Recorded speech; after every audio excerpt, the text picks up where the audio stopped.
Assalamualaikum warahmatullahi wabarakatuh. Perkenalkan, nama saya Anissa Kamelia Salsabila dari Prodi 1 Manajemen Kelas B dengan NPM 101200721 dari Universitas Teknologi Digital.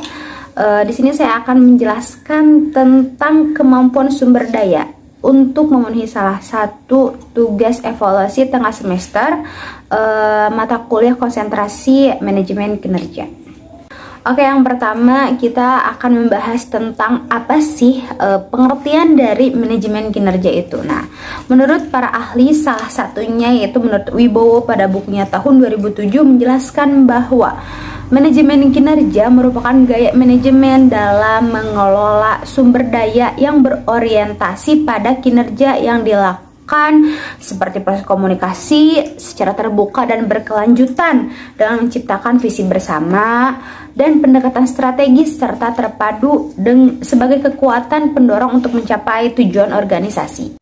Tentu saja di dalam perusahaan itu kan ada sumber dayanya ya. Nah, apa sih dimaksud dengan sumber daya perusahaan? Nah, sumber daya perusahaan atau sumber daya usaha adalah sebuah kebutuhan yang diperlukan oleh perusahaan untuk mewujudkan atau menghasilkan peluang usaha dalam bentuk produk maupun jasa gitu ya. Nah, sumber daya usaha yang juga didefinisikan sebagai semua sumber daya yang ada gitu ya di perusahaan tersebut yang memiliki kegiatan operasional. Oke, berikut ini ada beberapa jenis sumber daya yang ada di perusahaan. Nah, ada 6 ya, dan 6 itu disebut dengan 6M or 6M gitu ya. Terdiri dari yang pertama, M yang pertama itu man atau manusia. Nah, manusia itu kan SDM ya, sumber daya manusia yang ada dalam sebuah perusahaan. Nah, dalam ilmu manajemen, faktor man atau manusia ini adalah faktor utama dan paling menentukan.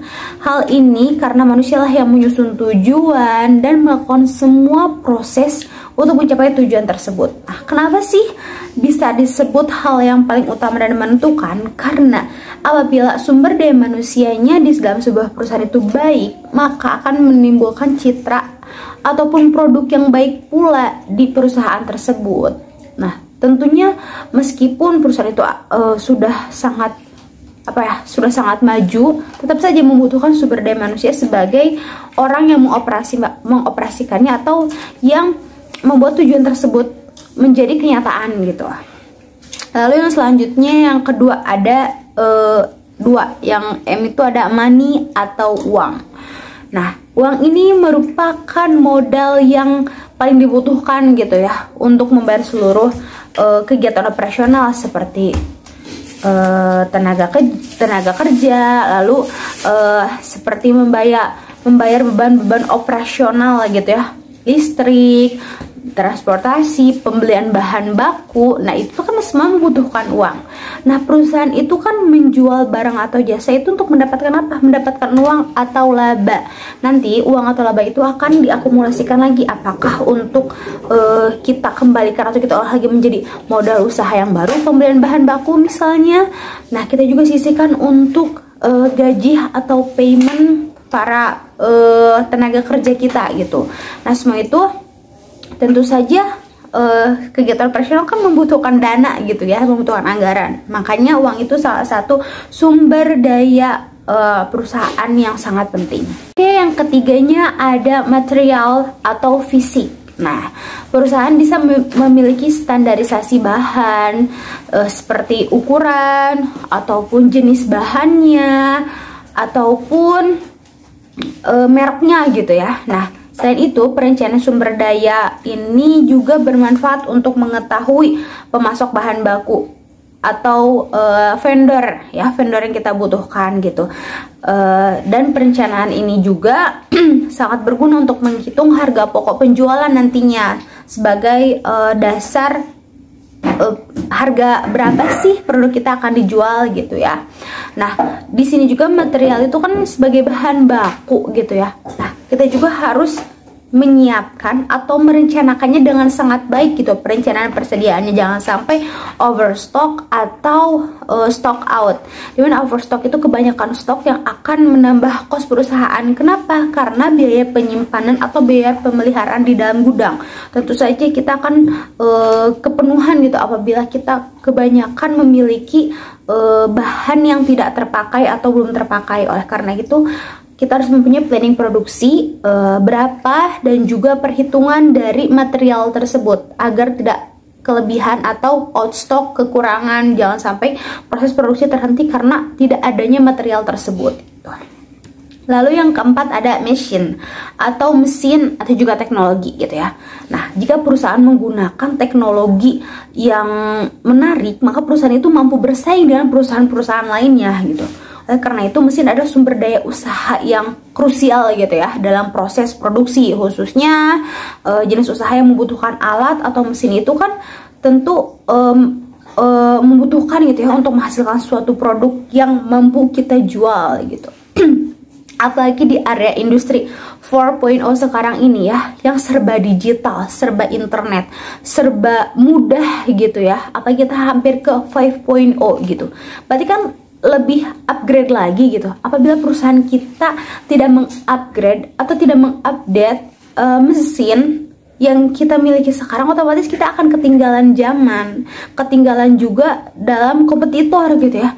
Kompetitor kita udah menggunakan mesin yang sangat maju, kita masih menggunakan mesin yang manual, tentunya akan menghambat dari efektivitas dan juga efisiensi pekerjaan kita, dan tentunya kita tidak akan mampu bersaing dengan mereka. Karena apa? Mungkin dengan menggunakan mesin kita akan menghasilkan produk yang lebih banyak dengan waktu yang sedikit, sedangkan kita menggunakan mesin yang manual, kita malah membutuhkan waktu yang lebih banyak dan juga hasil yang sedikit, otomatis tidak efisien dan tidak efektif gitu ya.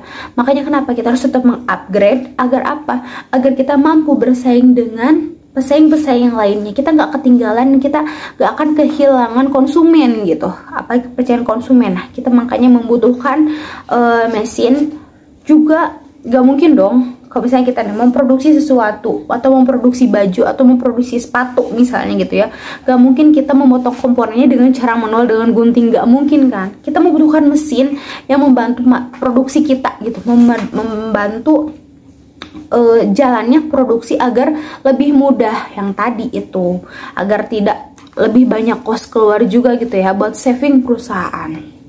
Yang kelima ada metode atau metode. Nah, metode merupakan tata kerja yang perusahaan gunakan, baik membuat produk atau mengelola sumber daya perusahaan lainnya gitu. Pihak manajemen perusahaan lah yang bertanggung jawab untuk membuat metode tersebut gitu ya. Dan apabila metode ini sesuai atau digunakan sesuai dengan standar, maka pekerjaan akan berjalan secara efektif dan efisien. Kenapa sih kita harus punya standar gitu ya? Kenapa kita harus punya standar worksheet atau standar operasional kerja atau operasional produksi? Itu kenapa? Biar kita mengetahui, oh ternyata kita mempunyai tujuan gitu. Standarnya itu seperti ini. Apabila kita tidak memenuhi standar, otomatis kita tidak memenuhi apa yang konsumen harapkan gitu ya. Contohnya, apabila produksi kita gitu ya tidak memenuhi standar yang harusnya kita menjaga cleanliness atau kebersihan dari produk, tapi tidak sesuai standar nih gitu, tidak sesuai dengan SOS atau SOP tersebut, maka produk itu tidak bisa lanjut, tidak bisa dilanjutkan kepada konsumen, kita bisa reject gitu ya. Nah itu tuh kan otomatis akan menambah menambah cost dari produksi gitu ya. Karena apa? Bahan yang tadi cacat itu otomatis kita harus ganti gitu kan. Sedangkan kita sudah memperhitungkan material itu sudah pas gitu. Kenapa sih? Ini bisa menyebabkan efektif dan efisien. Kalau misalnya kita sesuai standar, otomatis kan akan terus maju, nggak akan ada yang namanya di reject gitu.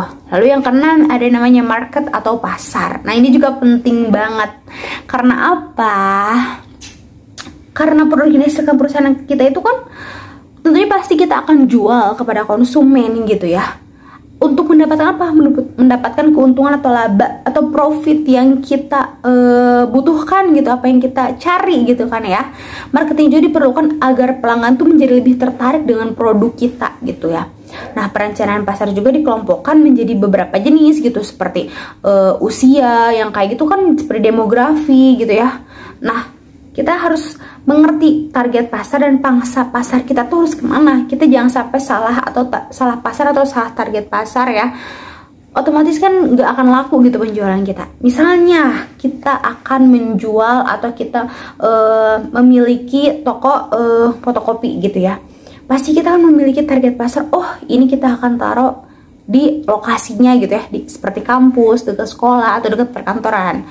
Kita jangan sampai salah memilih lokasi gitu. Kita malah pilih di pedesaan atau perkampungan gitu kan.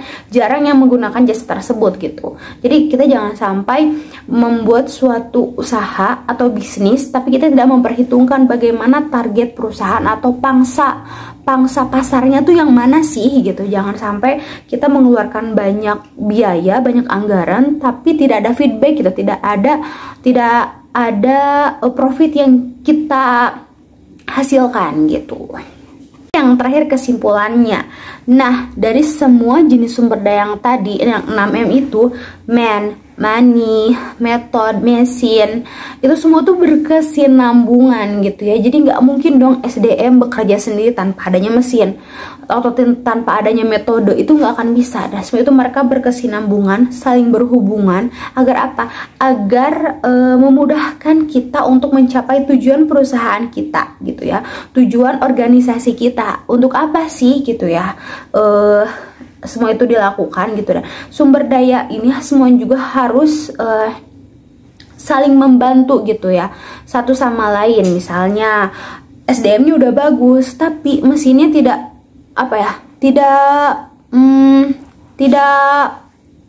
tidak membantu sumber daya itu dengan sangat baik, sumber daya manusia itu dengan sangat baik gitu ya. Mesinnya masih manual gitu ya.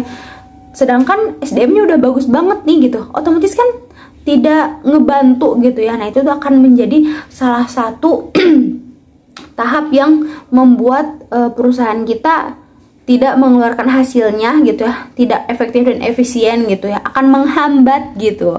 Dan apabila kita tidak mempunyai standar gitu, standar entah itu standar dari material gitu, perhitungan, otomatis cost kita akan lebih banyak keluar gitu. Lalu ada juga tentang SOP, kita nggak punya SOP, kita nggak punya standar, kita nggak punya pegangan nih kerja kita mau kayak gimana. Oleh karena itu 6M ini sangat berkesinambungan dan jangan sampai ada yang ketinggalan itu. Jadi mereka tuh saudaraan gitu ya, harus barengan terus. Oke, cukup sekian presentasi dari saya menjelaskan tentang kemampuan sumber daya ya, khususnya sumber daya dalam perusahaan gitu ya. Semoga penjelasan saya ini dapat dimengerti, dan juga jangan lupa untuk subscribe akun YouTube saya dan juga jangan lupa like, komen, dan juga share agar kalau menjadi ilmu atau menjadi amal jariah gitu, untuk di share ke semuanya gitu, ke teman-teman, biar lebih mengetahui oh ternyata seperti ini ya kemampuan sumber daya ini gitu. Dan khususnya terima kasih kepada dosen pengampu Bapak Pulung Purwena SEMSI yang telah membimbing saya selama ini dan memberikan tugas presentasi tentang ini.